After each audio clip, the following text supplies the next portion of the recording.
À-bas-le-ciel. For me as a vegan, it's easy to be self-righteous. It's easy for me to say, shut it all down, smash all the cages, set all the animals free. That's easy, you know? But the whole reason why my YouTube channel exists is that I'm not really interested in easy answers to complicated questions. I'm interested in dealing with all the murky, complicated, you know, moral gray areas.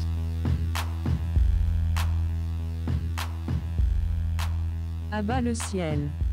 There's always been a kind of theatricality to YouTube. And theatrical does not necessarily mean fake or phony or insincere. But I really do not hold it against other people if, in their criticisms of me, if they're in their disagreements with me, they are a bit, shall we say, over the top. Some of my videos, I speak in a very down-to-earth way, exactly the same way I'd talk to you if we were face-to-face in a coffee shop. And in a few here and there, I get a bit theatrical myself. I have a hilarious video where I'm denouncing Ryan from Happy Healthy Vegan as a fake vegan. I laugh at it myself. Did I have any emotional investment in that dispute with Ryan? Zero. It's nothing to me. Being dramatic doesn't mean you're being dishonest. I mean, the video was also honest. It was giving voice to real concerns and real feelings I have, just in a way that was a little bit unnecessarily aggravated and aggravating. Look, if you really think I'm angry at Ryan this way, you know, come on, get real. It's all a bit of a joke. It's all a bit theatrical. And so I do have a lot of tolerance for, a lot of patience for the antics from some of my fellow vegans. And sometimes people really cross the line, and then I feel the role of people, men of principle, people who are going to stand up on an ethical point, is to say, hey, here's the line, here's where you crossed it. It's all fun and games until someone loses an eye. And YouTube, in the last 10 years, has left content creators to fight amongst themselves and basically scream at each other whenever they think someone loses an eye. And YouTube sat back and pretended that they'll sort it out for themselves. They'll draw the line as they may. That's changed just in the last couple of months. The way the game is played will now change because for the first time, YouTube is standing up and drawing those lines. There's a difference between theatricality and dishonesty. There's a difference between putting out a video that may be a conflict between two channels and maybe being over the top, being way more emotional and dramatic than you would be if you were talking to the person face to face in a coffee shop or what have you. There's a difference between that kind of heightened life approach to a debate or a dispute on YouTube and presenting an argument that's really dishonest, that's based on lies or concealment. Now, one of the important differences is that dishonesty destroys your credibility, and theatricality doesn't. Look, when a guy like Ask Yourself lies, straight up lies about what Cory McCarthy said and why he said it, when he makes up lies and makes them up in order to justify racism, to vindicate racism, when he's offering excuses for racism, I think he's going to find that destroys his credibility in a way that he doesn't fully appreciate yet. America was founded by whites, for whites. There is no question that if you watch this quotation from Cory and Tara in its original context, in the 40-minute context, it is not a mere statement of fact. America was founded by whites, for whites. It is totally dishonest and totally misleading for this kid, Isaac, Ask Yourself, it's totally dishonest for him to claim that this is merely a statement of fact. That's his first claim. Then his second claim is that facts can't be racist. Cory himself admits that in that video he was angry, he was being hateful, he was saying hateful things, but you're still making excuses for him on the pretense that there's nothing hateful about this, that it's merely factual. Okay? Your argument is based on concealment and deception and lies. And the people who matter are going to figure that out, whether they're 10% or 1/10 of 1%. That's the audience you should care about. None of us should pitch our content towards the stupidest 60% of our audience. You've got to gear your content towards the most intelligent 10%, 20%. Take your pick. You've got to set a higher standard for yourself. It is very, very clear watching Cory and Tara in context, you can watch the whole 40-minute video, you don't have to take my word for it, that they were making a prescriptive statement. It's not just a dry fact where you can say facts can't be racist. They were making a statement about what was, what is, what should be, what ought to be. America was founded by whites, for whites. It's a 40-minute video that this is clipped from. Nobody can watch that in context and think that it's said as a value-neutral statement of fact. And Isaac, ask yourself, his defense of this is to claim, 1, that it's merely a neutral fact, 2, that facts can't be racist. I've never heard someone using that line to make excuses for racism before. 3, that he's not making excuses for racist when he very clearly is. And 4, to then treat this as if Cory McCarthy were in an academic setting just making a comment about something factually true about the drafting process for the American Constitution so many centuries ago. That's a lie. That's a lie, Isaac. And unlike Durian Rider's lies, it's not a lie that's just said out of simple malice. It's not a lie that's just meant to defame me or anyone else. You are lying in order to make excuses for racism. You're trying to vindicate someone who is a racist. America was founded by whites, for whites.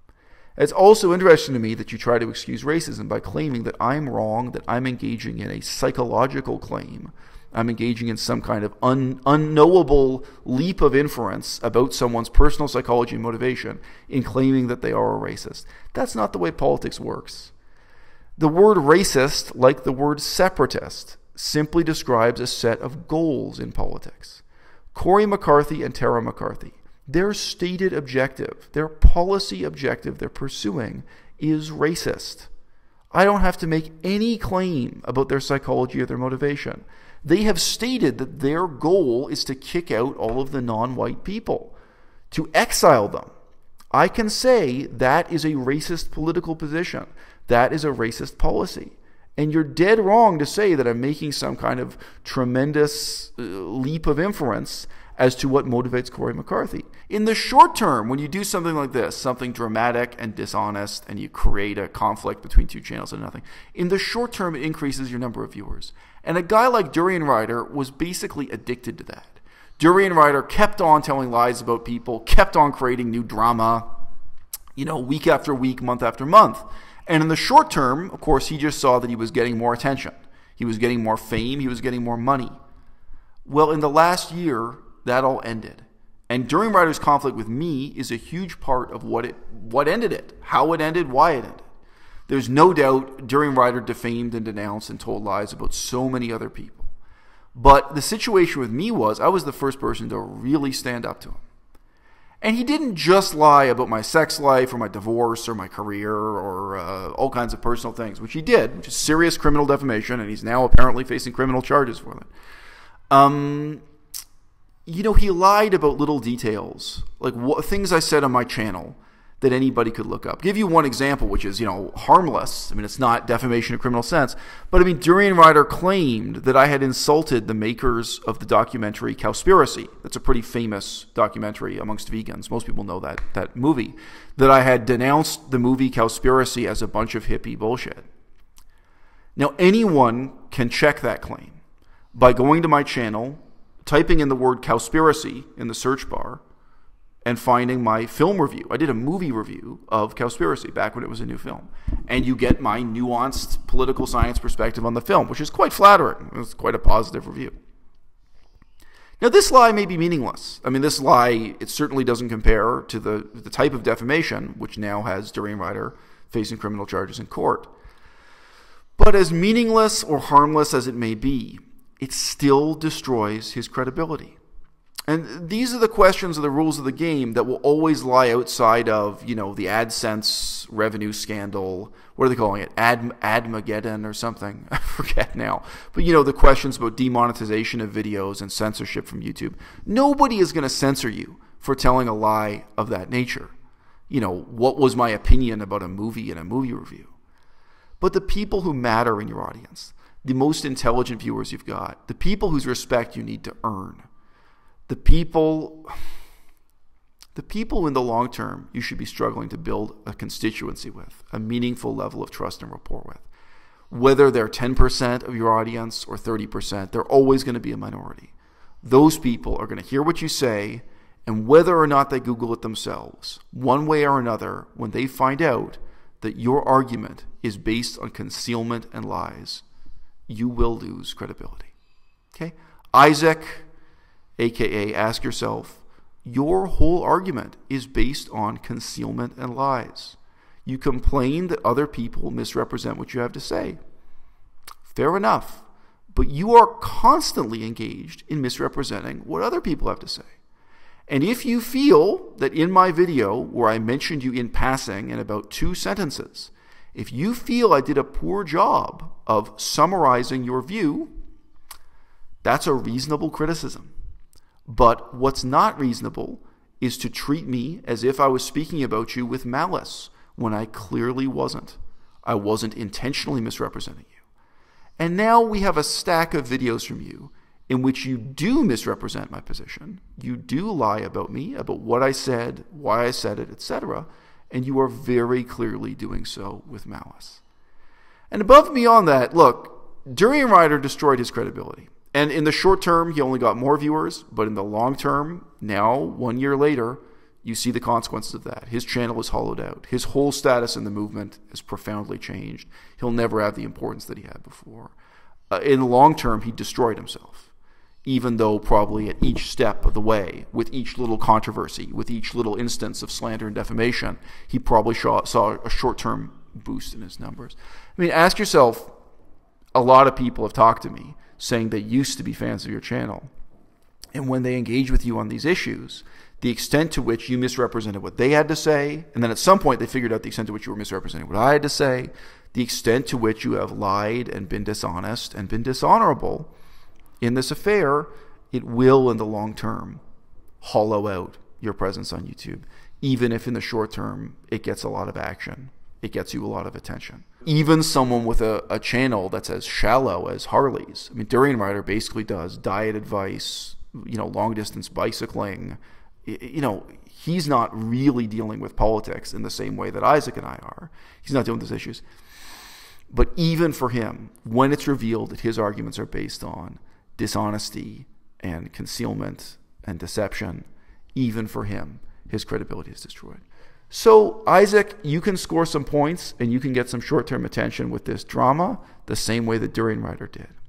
But the people who matter, one at a time, however slowly, over months or years, are going to figure out that you're not just being over the top and dramatic. You're not just being histrionic. You're not just being theatrical. You're a liar.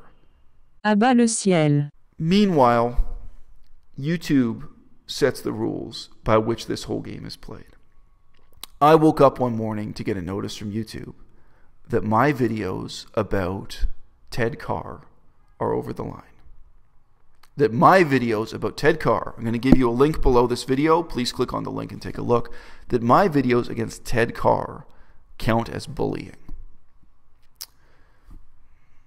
10 months ago, that wasn't the case at all. 10 months ago, the way YouTube interpreted and enforced its own rules, there are amazingly insulting and bullying videos against me on YouTube. Unbelievably so. But right now, it is really possible that my channel will be deleted because I have 3 videos against Ted Carr, and they all count as bullying by YouTube's definition. And it's 3 strikes, you're out with YouTube. And go ahead, take a look. Click on the link below this video. But ask yourself, if my videos against Ted Carr count as bullying, then your videos against me are 10 times worse. These are, this is bullying to the nth degree. So your channel could be deleted. Not only your videos being demonetized, you could be banned from YouTube for saying what you're now saying.